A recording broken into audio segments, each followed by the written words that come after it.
Погнали.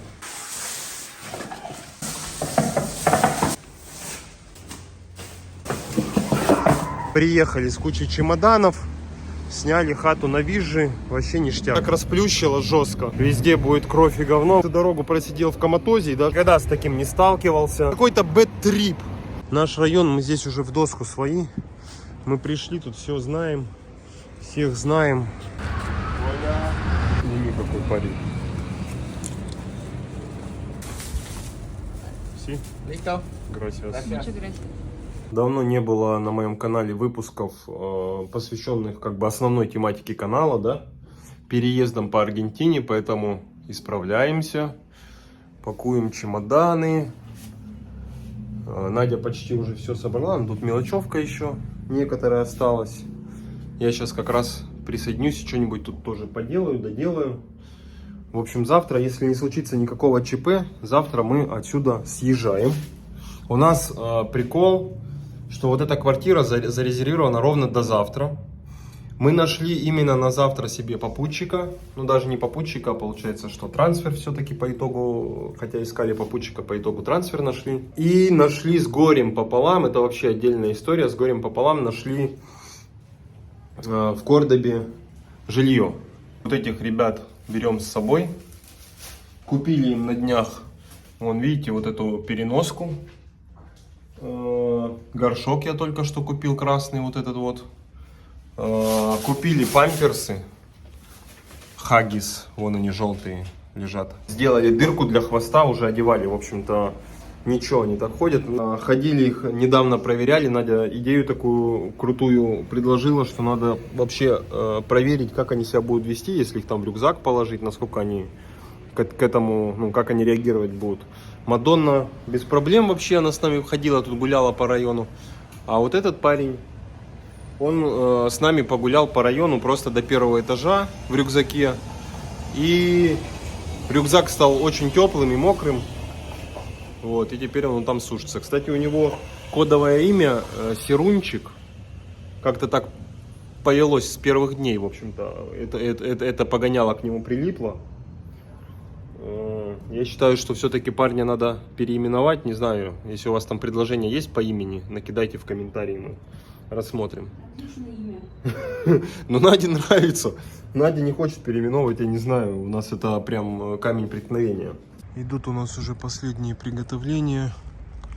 Я сходил в магазин, докупил 2 консервы с тунцом по 200 грамм. В $4 вышли. И, кстати, заодно сделаю более детальный обзор квартиры, да, в которой мы жили. Вот эта пиццерия, она работает по вечерам. Но вот что-то сегодня еще не открылось. То есть вот так выглядит наш подъезд. Вот так выглядит наша кухня.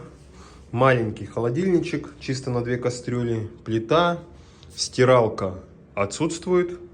Чайник, тостер, микроволновка. Маленький бойлер. Надя жалуется, что ей иногда не хватает горячей воды.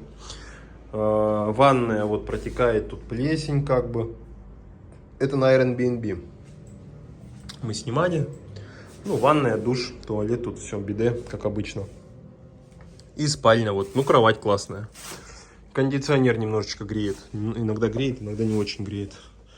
И за эту роскошь $300.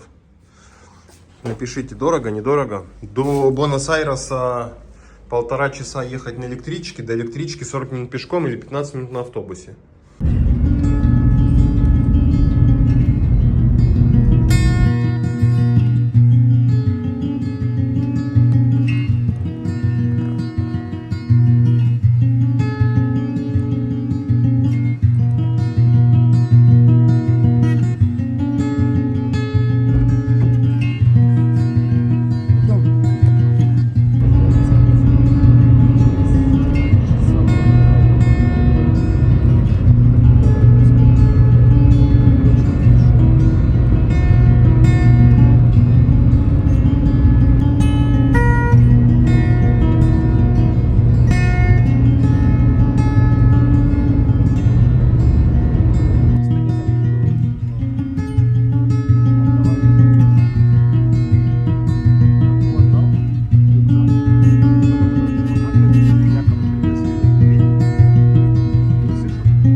Короче, братва, не получилось записать вчера весь шерстяной путь, который произошел, потому что у нас с утра, перед тем, как выезжать из дома,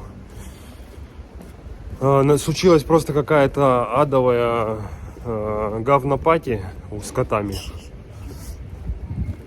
Как Джигурда тогда рассказывал, что если там какой-то конфликт будет, то он устроит кровь и говно. Везде будет кровь и говно. Вот у нас вчера везде была говно и моча. Мы за час до того, как выезжать из квартиры, капнули котам успокоительное, которое мы купили в ветеринарной клинике. Я потом уже прочел, что это не просто успокоительное, а транквилизатор написано. Никогда с таким не сталкивался. Котов от этого транквилизатора так расплющило жестко. Они просто стали ссать и срать. Просто по очереди и одновременно. И мы только успевали под них подставлять пеленки, памперсы. И убирать там, где не успели подставить. И это все происходило. Просто это как какой-то бэд-трип.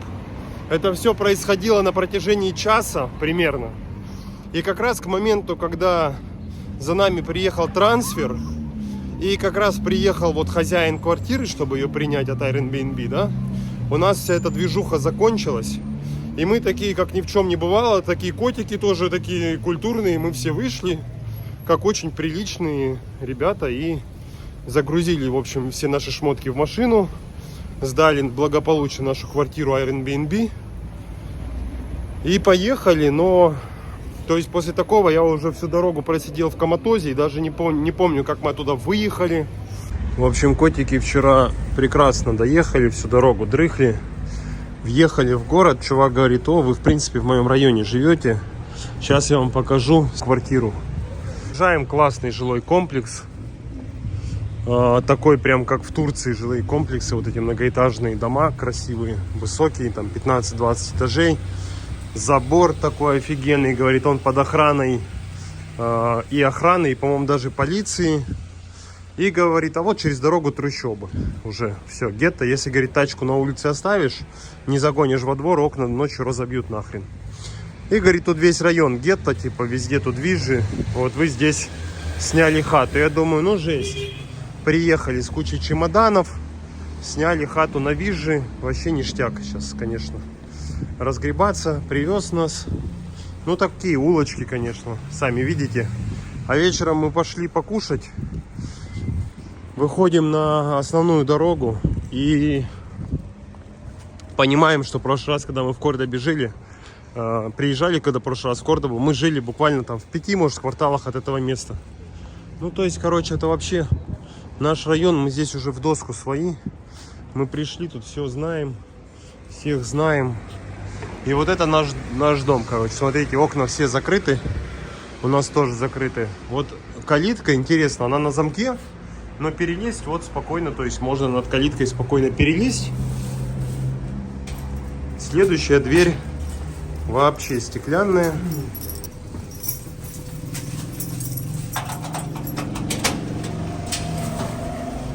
Подъезд прикольный, конечно, ну весь ушатанный, вон там все раздолбанное, плесень, но мне нравится.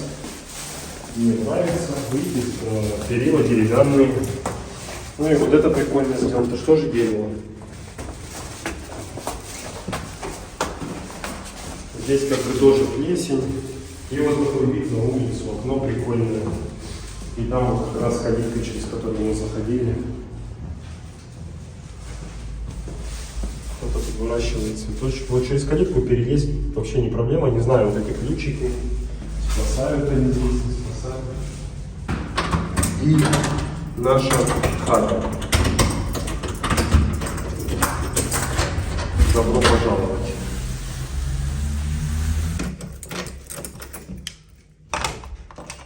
В общем, попадаем в такую вот большую гостиную. Котики здесь вольготно себя чувствуют. Этот на диване, это в домике сидит. Кухня такая. Кухня, конечно, функциональная. То есть большой холодильник у нас. Ну такой у нас уже был, да. Даже это что, духовка? Духовка, походу. Микроволновка. Тут, короче, рабочая поверхность. Плита. АГВ, вид из окна, вот такой. Тоже какая-то решеточка. Большая такая комната, типа санузел и спальня. Прикольная кровать большая. Окна все почти закрыты, кроме кухни. Телевизор. Тумбочка. Там тумбочка прикольно. Тут тумбочка. И тут шкаф огромный с огромным зеркалом. Тут еще какой-то шкафчик. Вот так это все выглядит. И по стоимости, короче, мы это сняли за 100 баксов за неделю. Как бы, ну... Кстати, мы вчера или позавчера я купил вот этот горшок для котов и наполнитель. Мы с собой его взяли. Сегодня сюда поставил, вот видите, мокрая уже. Эта кошечка уже сразу поняла, то есть она уличная кошка, она жила на улице. Ну вот, как мы ее встретили на улице, она вот поняла, что тут горшок, и вот его уже пописала тут. Вот так вот. Я подзаболел, купил вот такую штуку от простуды. А смотрю, тут вот что продается. CBD каннабидол. Может, я не то купил. Ну, тут простуда что-то не нарисовано. Живот, колени, плечи. Ну, какая разница? Я думаю, оно от всего должно помогать.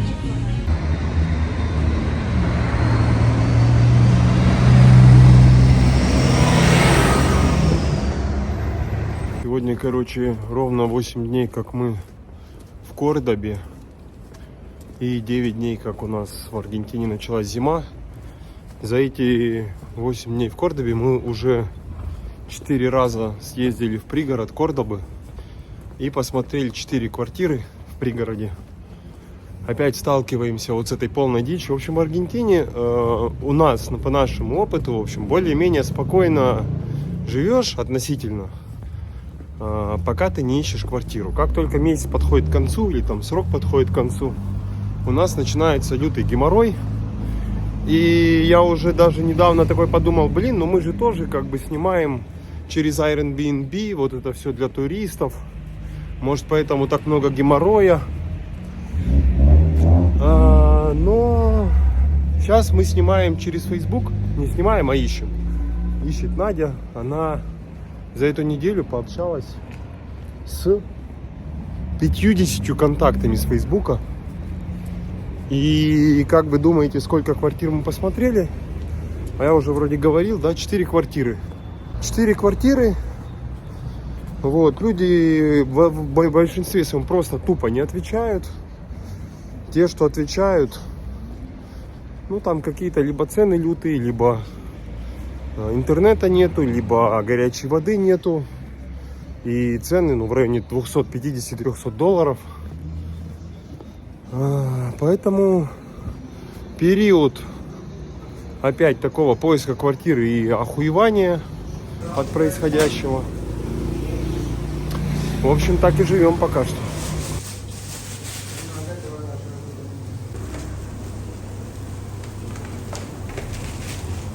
Posso? Sì. Un posto. Sì. Bueno, Quanto costa? 9.000, pollo solo.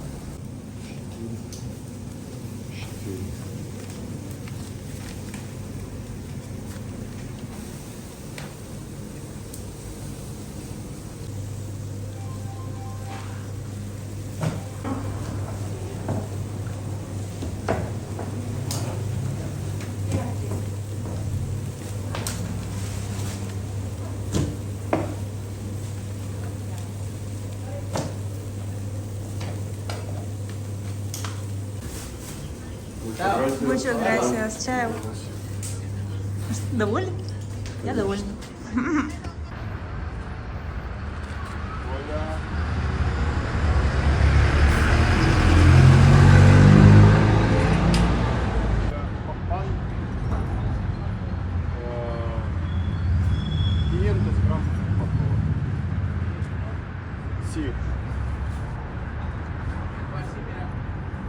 О, супер. СТ, окей. Сними. Смотри, какой парень.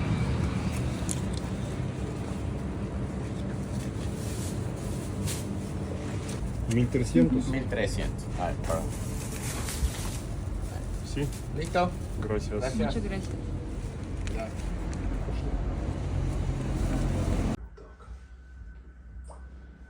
У нас опять переезд. У нас с каждой квартирой вещей становится все больше и больше.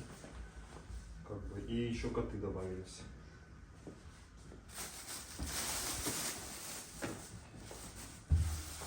Погнали.